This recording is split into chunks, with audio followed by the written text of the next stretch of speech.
جب مخالفین کہہ رہے تھے روافض کہ آیت تطہیر کے مطابق وہ جب دعویٰ کر رہی تھیں تو ناجائز امر کا ارتکاب نہیں کر سکتیں کیونکہ ان کے بارے میں آیت تطہیر ہے، تو پیر صاحب کہتے ہیں آیت تطہیر ضرور ہے، مگر آیت تطہیر کا جو مطلب صحیح ہے جو اہل سنت بیان کرتے ہیں اس کے مطابق یہ بات جو تم کر رہے ہو یہ ثابت نہیں ہوتی، بلکہ امکان خطا موجود ہے۔ اب یہاں پر ایک ہے امکان خطا، ایک ہے وقوع خطا اور صدور خطا۔ اس سلسلہ میں بھی بہت سے لوگ انہوں نے اس بات میں بددیانتی کی ہے یا پھر ویسے انہیں پتہ نہیں تھا تو غلطی کی ہے کہ پیر صاحب تو صرف امکان کی بات کر رہے ہیں اور آپ جو ہیں وہ کر رہے ہیں کہ ان سے وقوع بھی ہوا۔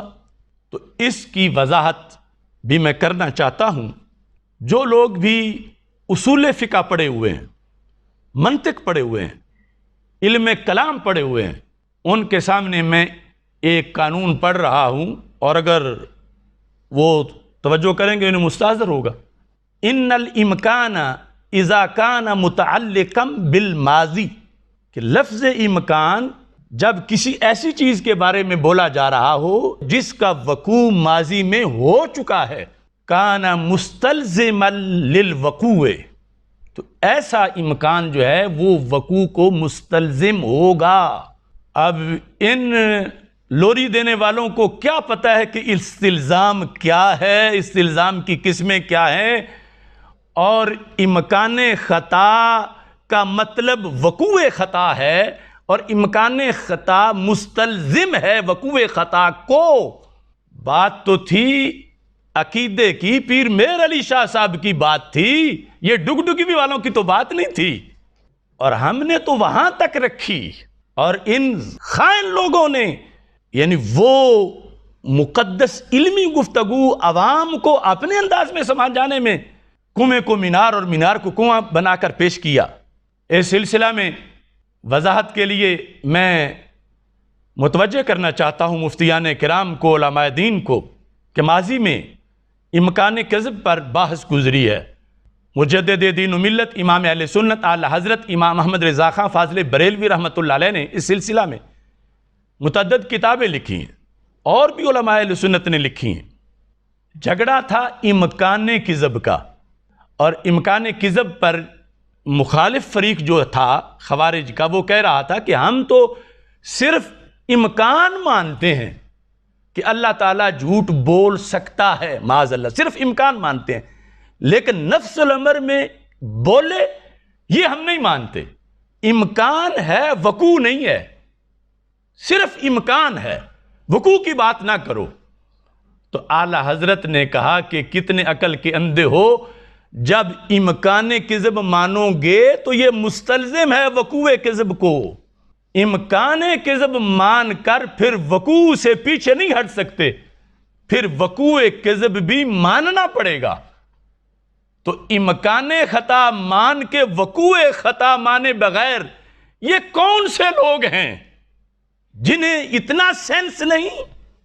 اور کہہ رہے ہیں پیر صاحب نے تو صرف امکان خطا کہا تھا، کس کے بارے میں؟ ماضی کی ایک معین بات کے بارے میں، اور ماضی کی معین بات جو ہو چکی ہے ماضی میں، اس پر جب امکان خطا کا لفظ بولا جائے گا تو اصول کی روشنی میں وہ مستلزم وقوع ہوگا۔ اب دیکھیے فتاوی رضویہ شریف 15ویں جلد کے اندر صفحہ نمبر 345 پر اعلی حضرت فرماتے ہیں امکان کذب اس کی، یعنی کس کی؟ کذب کی۔ امکان کذب اس کی فعلیت بلکہ دوام بلکہ ضرورت کو مستلزم ہے، یعنی بولنے والے نے صرف امکان کذب کہا تو لازم کیا آئے گا؟ فعلیت کذب، دوام کذب، ضرورت کذب۔ تو اس کے ساتھ اگلے 346 صفحے پہ کہتے ہیں کہ جب کوئی کہے گا کہ اللہ تعالیٰ کا کذب کا امکان ہے تو لا جرم امکان کذب ماننے والا اپنے رب کو واقعی کاذب مانتا اور اس کے کلام نفسی میں کذب موجود بالفعل جانتا ہے، موجود بالفعل۔ ذکر کیا ہے؟ امکان کذب۔ اس امکان کذب کے اندر کیا ہے؟ کاذب ہونا بالفعل۔ تو ذکر کیا پیر صاحب نے امکان خطا کا، ایک بات جو ماضی میں ہو چکی دعویٰ کرتے وقت، معین اس کے جواب میں ذکر کیا، تو اس کا سوائے وقوع خطا کے اصول کے مطابق اور کیا معنی ہوگا؟ کیسے بھونڈے لوگ ہیں کہ یہ کوئی سکول پڑے ہوئے کہ دیکھو جی وہ تو امکان ہے وقوع تو ذکر ہی نہیں، تو تشریح میں وقوع کہاں سے آ گیا؟ تو مجھے سمجھائیں، بتائیں، میں نے جو عربی عبارت پڑھی ہے اس کے مقابلے میں عبارت لائیں کہ ماضی کے ساتھ جب امکان شے کا تعلق ہو تو وہ اس شے کے وقوع کو مستلزم ہوتی ہے، صرف امکان نہیں ہوتا۔ ہاں مستقبل کا معاملہ اور ہے، ماضی اور حال کا معاملہ اور ہے۔ اس سلسلہ کے اندر حاشیہ قلمبوی علی شرح الجلال الدوانی علی العقائد العدودیہ، اس کے اندر یہ واضح طور پر انہوں نے لکھا فالامکان الوقوعی انما یستلزم وقوع الطرف الممکن بالفعل بالقیاس الی الزمان الماضی او الحال للاستقبال۔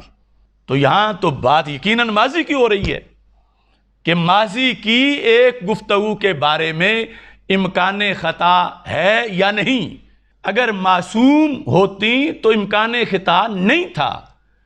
جب معصومیت اہل سنت کے عقیدہ کے مطابق نہیں، محفوظ ہے، تو اس سلسلہ کے اندر آگے یہ مطلب جو ہے یعنی اس اصطلاح اور لفظ کے لحاظ سے جو بنتا ہے وہ ہم نے اس کا ذکر کیا۔